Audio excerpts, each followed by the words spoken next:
ఒరే నాన్ వేష్‌గా నీకు అవసరమారా ఇవన్నీ? ఆ! వాడు ఫస్ట్‌లో అసలు నువ్వు స్టార్టింగ్ స్టేజ్‌లో ఉన్నప్పటి నుంచి నేను ఫాలో అవుతూనే ఉన్నా. స్టార్టింగ్ స్టేజ్‌లో ఫస్ట్ ఉమా ట్రావెలర్‌ని ఫాలో అయ్యేవాడిని. అతని వీడియోస్ జెన్యూన్‌గా అనిపించి అతన్ని ఫాలో అయ్యా. తర్వాత కొన్ని బయ్యాస్ అన్ని యాదవ్ చూశాను, రాజు గారు చూశాను, అందరివి చూస్తూ ఉన్నాను. నువ్వు మధ్యలో వచ్చావు. అప్పుడు నాకు నీది నచ్చేది కాదు. నీ యాస, నీ భాష అన్ని. తర్వాత కొంచెం కొంచెం ఇంట్రెస్ట్‌గా ఉండేయి. వాళ్ళని ఉమా తెలుగు ట్రావెల్ వీళ్ళందరినీ అన్‌ఫాలో చేసుకొని నిన్ను ఫాలో అయ్యి, నీ వీడియోస్‌ని ఫాలో అవుతూ చాలా ఇయర్స్‌గా ఉన్నాయి. చూస్తూనే ఉన్నాం. నువ్విప్పుడు చాలా విషయాలు చాలా వల్గర్‌గా మాట్లాడడం, ఇండియన్స్‌ని చాలా దిగజార్చి మాట్లాడడం. నువ్వు ఇండియాలోనే కదరా పుట్టావు. ఆంధ్రాలో పుట్టావు. నీకు ఎన్నో సమస్యలు ఎదురయ్యి నువ్వు ఇక్కడ నుంచి అవుట్ ఆఫ్‌లో తిరుగుతూ ఎంజాయ్ చేస్తూ ఏదో ట్రావెలర్ చేసుకుంటున్నావు. ఇక్కడున్న వాళ్ళందరూ నీకు లైకులు కొట్టి, సబ్స్క్రైబులు చేసి, వ్యూస్ వచ్చి అన్నీ చేస్తూ నీకు ఎంతో పేరు ప్రఖ్యాతులు తెచ్చారు. సరే కొన్ని మంచి పనులు చేసుకుంటూ ఉన్నావు. ఈ అనవసరమైన విషయాలు అసలు ఏం బూతులు వల్గరు వాళ్ళు. అసలు శివాజీ గారు ఏమన్నారురా? మంచిగా బట్టలేసుకోమనే కదా అని అన్నారు. అంటే నీ పిల్లలు రేపొద్దున్న అలాంటి బట్టలు వేసుకొని తిరిగితే నువ్వు ఊరుకుంటావా? మరి మీ అమ్మ అలాంటి బట్టలు వేసుకొని తిరిగితే నువ్వు ఊరుకుంటావా? నువ్వు ఫారెన్ కంట్రీస్‌లో తిరుగుతున్నావు, ఇతర దేశాల్లో తిరుగుతున్నావు. ఆ కల్చర్ నీకు అక్కడ కంటికి కనిపిస్తుందని ఇక్కడ వాళ్ళని కూడా అట్లాగే తిరగమంటావా? ఒక ఊర్లో ఒక అమ్మాయి మామూలుగా వెళ్తేనే పెద్ద పెద్దగా ఏదేదో లేనిపోని మాటలన్నీ ఆడుతారు. అట్లాంటిది అలాంటి బట్టలు వేసుకుంటే ఎవడైనా పెళ్లి చేసుకుంటాడా? ఊర్లో అట్లాంటివి తిరుగుతారా? పల్లెటూరులో నువ్వు కూడా పల్లెటూరు నుంచే వచ్చావు కదా! అట్లాంటివన్నీ జరుగుతాయా? పోనీ మీ ఊర్లోనే వీడియోలు తీసి పెట్టు, అట్లాంటివి జరుగుతాయని మీ ఊరి మనుషుల్ని ఎంక్వైరీ చేసి. ఎందుకురా లేనిపోని ఇవన్నిటిలో దూరిపోతావు? ఏదో మంచి మంచి మాటలు చెప్పే గరికపాటి గారి గురించి కూడా నీ ఇష్టం వచ్చినట్టు మాట్లాడుతావు. ఏమనుకుంటున్నావురా నువ్వు? ఏదో సబ్స్క్రైబర్లు వచ్చేసి ఇంతమంది నీకు ఫాలో అయిపోయి అంత మాత్రం నువ్వు పెద్ద గొప్పడు అనుకుంటున్నావా? నిన్ను ఫాలో చేద్దాం ఇంకొక అకౌంట్ నుంచి నీకు ఫాలో చేసేవాడిని. దరిద్రం ఆ అకౌంట్ నా దీంట్లో నుంచి పోయింది, లేకపోతే అన్ఫాలో చేసేవాడిని. నీ అకౌంట్ ఓపెన్ చేయగానే దాన్ని చూపిస్తుంది నాకు అది. చెత్త కథలా తయారయ్యావు కదరా బాబు. వీడియోస్ ఏవో నీదేదో నువ్వు చూసుకుంటున్నావు, దాని వరకు అంత. ఇప్పుడు నువ్వు ఎంత స్ప్రెడ్ అయిపోయావు తెలుసు. అసలు నిన్ను ఫాలో అయినందుకు మాకు సిగ్గుగా ఉంది. ఈడేంట్రా నాయన ఏ దరిద్రమైన విషయాలన్నింటికి కూడా మంచి చెప్పినోడిని కూడా ఎక్కుతున్నాడు.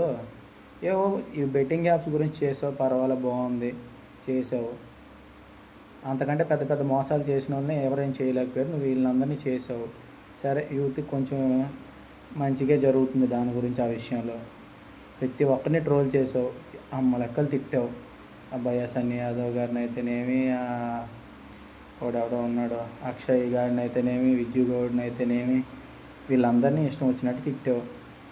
ఏమొస్తుందిరా నీకు వాళ్ళందరినీ ఇష్టం వచ్చినట్టు? వాళ్ళని తిడితే కాదు, వాళ్ళ ఇంట్లో వాళ్ళని కూడా తిడుతున్నావు. నీకు ఎవడన్నా ఫోన్ చేసి ఏదో మాట్లాడితే వాడిని ఏదో అమ్మ లెక్కలు తిడతావు. నువ్వేమో గొప్పడు అనుకుంటున్నావా? నిన్ను చూసి ఎవడో ఒకడు ఏదో ఒకటి నేర్చుకోవాలనుకోవాలి, కానీ నువ్వు నీ ఇష్టం వచ్చినట్టు ఎట్లాంటి అసలు నీది ఓపెన్ చేస్తే ఒక్క మంచి మాట ఉండదు, అన్నీ బూతులే. చెత్తదవా.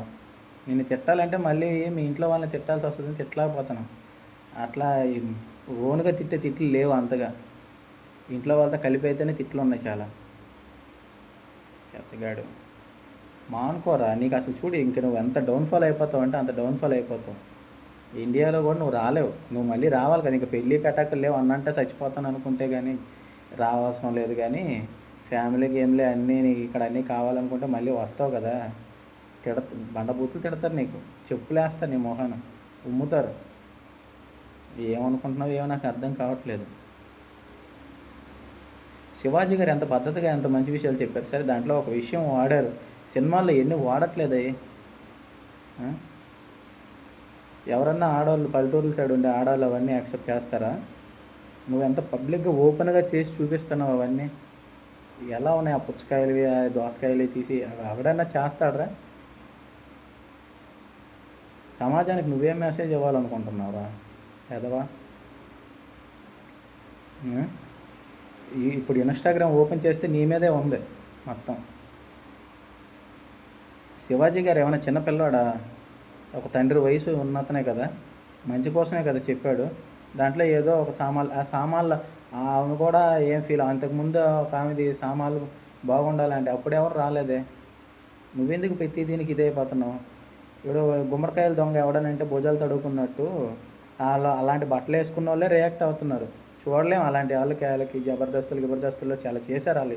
చాలా ఉన్నాయి. వాళ్ళ మీదే వాళ్ళు పంచులేపించుకొని చేసుకునేవి కూడా ఉన్నాయి. అవన్నీ ఈ కళ్ళతోనే కదా చూశారు అందరూ.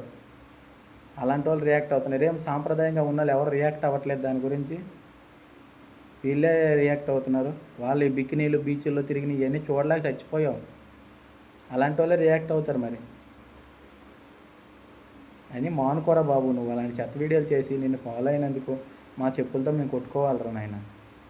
చెప్తాదవా ఒక మంచి వ్యక్తిని కూడా ఇష్టం వచ్చినట్టు గరికపాటి గారి గురించి ఈ మనిషి కూడా నేను చెప్తాను. మానుకో అలాంటివన్నీ.